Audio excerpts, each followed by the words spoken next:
국민의힘에서는 또다시 윤석열 전 대통령과의 절연 문제가 뜨거운 화두로 떠오르기 시작했습니다. 장동혁 대표는 윤 전 대통령과의 관계 설정 문제에 대해서 애매한 답변으로 즉답을 피했습니다. 그러면서 정치권에서는 그 내용을 두고 도대체 저 말이 어떤 뜻을 담고 있는지 해석이 분분합니다.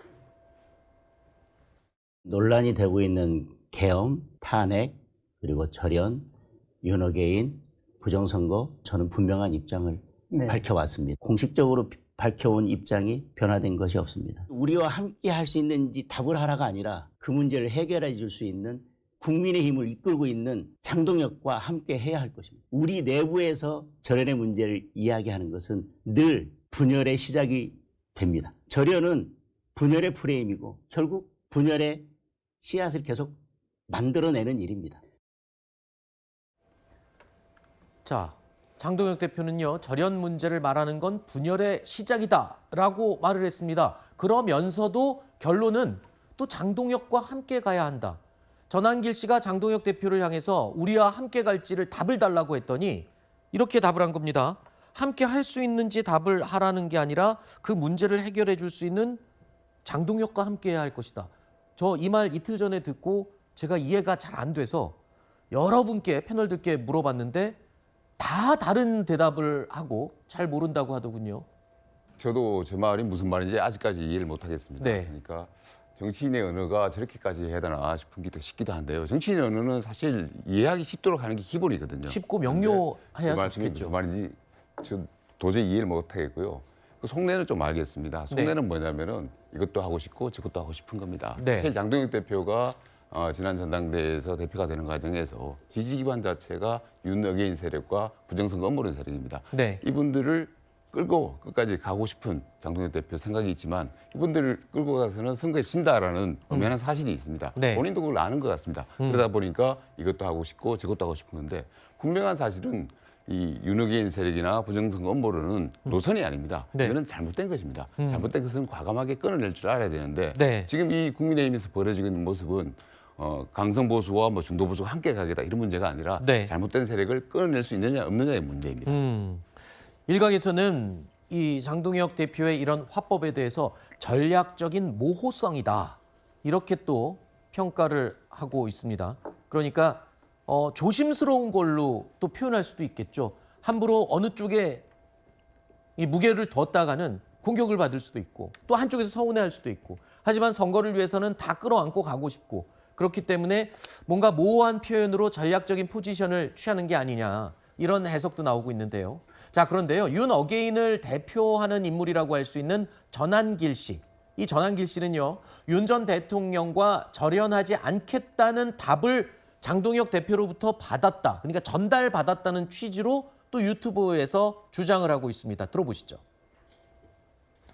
박성훈 대변인의 발표가 장 대표님의 의중이냐니까 노라고 했습니다. 지방선거 이기는 것이 지상 과제래요. 다만 그러기 위해서 윤어게인이 전략적으로 좀 당장에 불리할 수 있다 이런 이야기 하더라고요. 형님 조금만 기다려달라고요.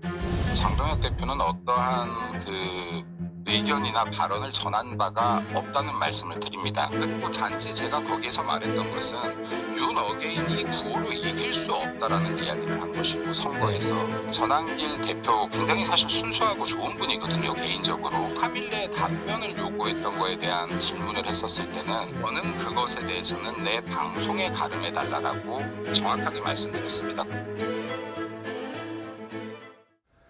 저 김민수 최고위원의 발언이 오늘 오전에 이 정치 시그널에서 저랑 인터뷰를 했던 전화 인터뷰 그 내용이거든요. 이때 제가 물어봤습니다. 그랬더니 김민수 최고위원이 장동혁 대표의 의견이 아니다라고 해명을 했는데 박성훈 수석 대변인은 이 장동혁 대표의 말을 전달하는 대변인 아니겠습니까? 그런데 전달이 된 게 아니다. 그렇게 해명을 한 것도 조금 의아하기도 했고요. 그러면서도 또 윤어게인 구호로는 선거에서 이길 수 없다라고 김민수 최고도 이야기를 했습니다. 이게 바로 끊기도 그렇고 같이 가기도 어려운 그 애매한 상황에서 나올 수밖에 없는 그런 발언인가요? 저는 결국에는 박성훈 수석 대변인이 한 이야기가 당의 방향성에 대해서 명확히 이야기를 한 것이라고 봅니다. 당의 대변인이 이야기한 것은 개인의 의견이라고 볼 수는 없는 거거든요. 윤 어게인과의 절연 그리고 앞으로 나아가야 된다는 방향성은 모든 분들께서 공감을 하고 계시지 않을까 저는 개인적으로 그렇게 생각을 합니다.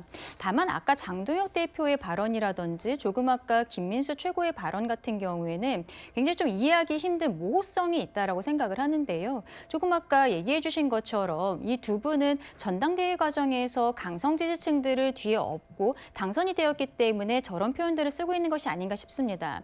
실제로 최근에 장동혁 대표는 비상계엄에 대해서 사과를 하면서도 윤석열이라는 이름은 꺼내지조차 못했던 것에 대해서도 많은 분들께서 지적하셨던 것이 사실이거든요. 결국에는 저는 이번 지방선거를 넘어서서 보수정당으로서의 지속 가능한 모습을 국민들께 보여드리기 위해서는 적어도 윤석열 전 대통령의 2월 19일 선고 그 전후에는 어떠한 입장이 나와야 되는 것이 아닌가. 이러한 모호성은 장동혁과 김민수 두 명 개인 정치인에겐 유리할지 모르겠습니다만 당 전체로 보았을 때는 좋지 않다라고 생각합니다. 네, 상황이 이렇다 보니까요. 당내에서는 이런 표현까지 나옵니다. 장동혁 대표의 그 입장, 위장 이혼이 아니냐. 그러니까 뭐 윤 어게인 세력과의 단절도 아니고 그렇다고 같이 가는 것도 아니고 위장 이혼 이런 표현까지 나왔습니다. 지도부가 노선 변화의 움직임을 내비치고 있는 것 같이 느껴지는데요. 그러면서도 또 계속해서 진정성은 또 의심을 받을 수밖에 없는 그런 애매모호한 상황입니다. 다음 주 19일 목요일이죠. 예정된 윤석열 전 대통령의 내란 재판 1심 선고. 자, 이 선고가 당내 갈등의 분기점이 될 것이라는 예측도 나오고 있습니다.